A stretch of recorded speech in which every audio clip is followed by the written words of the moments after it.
iisa kay Kristo, para tayong magkapatid, isang pamilya, hindi katulad nung may mataas na parang di ba sa mga iba pong relihiyon, kapag mayroong isang mataas na nanunungkulan, parang baw na baw kayo doon sa isang tao yun.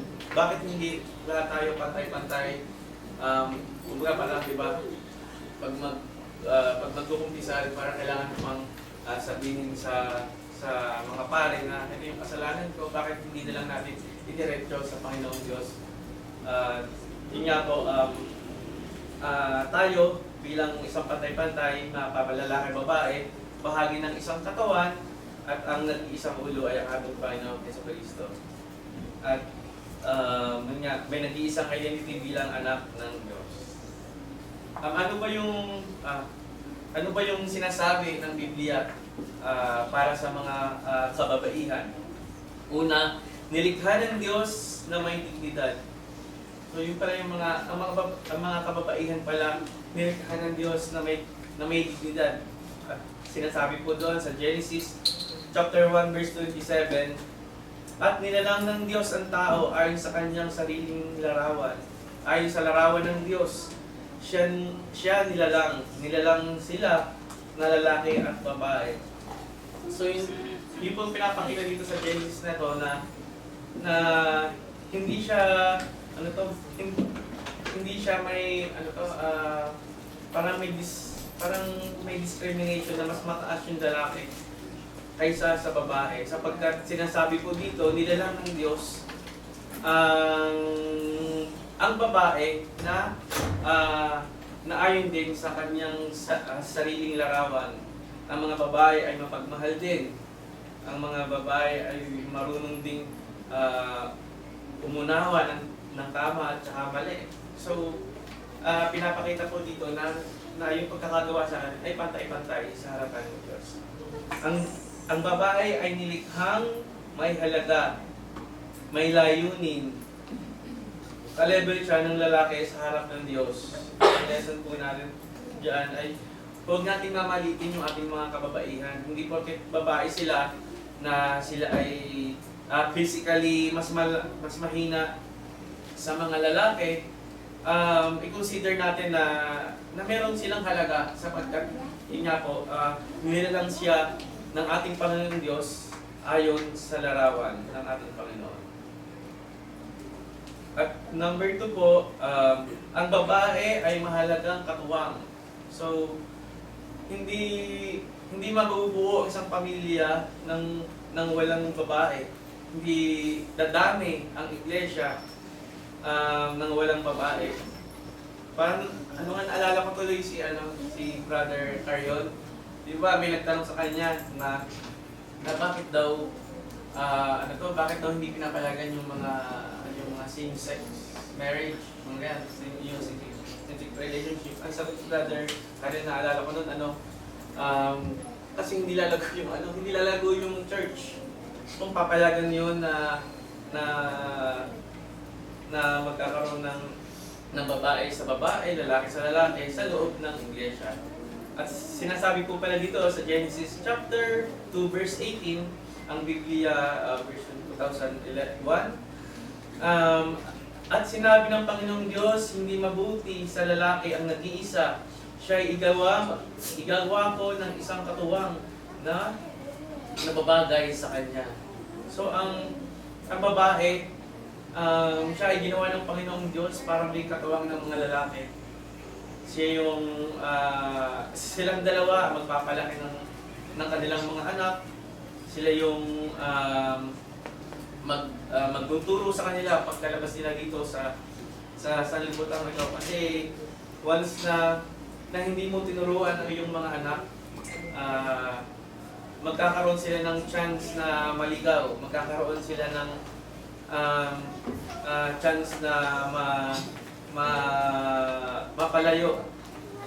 Dahil po nga sa sanlibutan ito, sari-sari na yung mga nakikita ng mga kabataan, lalong-lalo na po ngayon, sa sobrang high-tech na ng mundo, kahit mga bata kayang mag-shopping. kaya nilang sa sobrang high-tech na ng technology, kaya nilang i-access lahat dahil lang sa internet. So, dapat yung mga parents, dapat i-guide natin sila. Dapat meron silang time na kunwari, kapag 25 years old na, sa silang cellphone. Hindi naman, hindi, joke lang ko yan. Kumbaga, magkakaroon po sana ng ang bawat isa na maging aim na mapalaki ang ating mga kabataan nang naayon sa kalooban ng Diyos. Hindi accessory ang babae, siya ay partner, siya ay katuwang sa buhay, siya ay kakampi sa layunin ng Diyos. At ang lesson po dito, ang pamilya at ang mundo ay hindi buo kung walang babae. O nga po naman. Kasi kung wala akong mga babae, parang katulad, di ba, kung maalala natin, yung mga anak natin, lagi silang anong ulam? Lahat sila parang malagi, inay, ganyan. So, kaya yung mga kababaihan, malaki yung malaki yung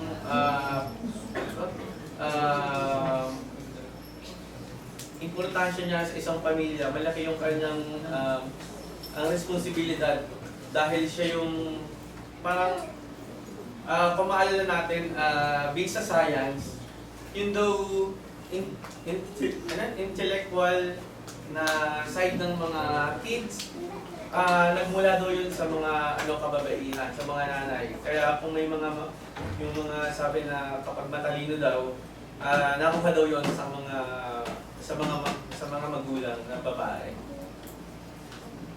At number 3, may karunungan at lakas. At sabi mo sa Proverbs 31 verse 25, she is clothed with strength and dignity. She can laugh in the days to come. Kalakasan at kamahalan ay siya'y kaniyang suot at kaniyang tinatawanan ang panahong darating. So maalala natin mga kapatid, ang halimbawa dito ay si Deborah. Naging siya leader at naging hukom. At ang isa pang example, si Esther, ginamit siya ng Panginoong Diyos para iligtas ang bayan ng Israel. At si Luis at si Eunice, siya yung example ng babae na kung babasahin natin yung sa 2 Timothy verse 1, tsaka yung chapter 1, tsaka yung sa chapter 3, si Eunice yung lola niya at saka yung pagkang ina si Eunice, tapos yung lola niya si Luis. Sila yung naging pundasyon ni Timoteo para sa kanyang pananampalataya. So parang malaking talaga yung responsibilidad ng parang mga kababaihan. Kasi pinapakita dito, bakit hindi kaya yung tatay yung dito? Bakit yung nanay? So parang sinasabi po dito na ang mga kababaihan ay parang sila yung parang first teacher.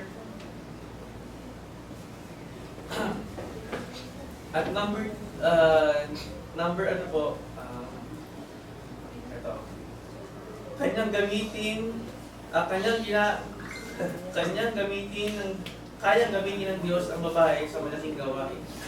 Yun po yung pinapakita dito na kahit babae ka, pwede ka maging leader. Nung time na yun, na pwede ka rin maging hukom. At pinapalagan din ng Panginoong Diyos, di ba, may mga presidente na babae na itinatayo niya. Sa pang-apat po, mahalaga ang papel ng mga kababaihan sa plano ng Diyos. Sa Luke chapter 1, verse 38, at sinabi ni Maria, narito ang alipin ng Panginoon. Nangyayari sa akin ay ayon sa iyong salita, at iniwan siya ng anghel.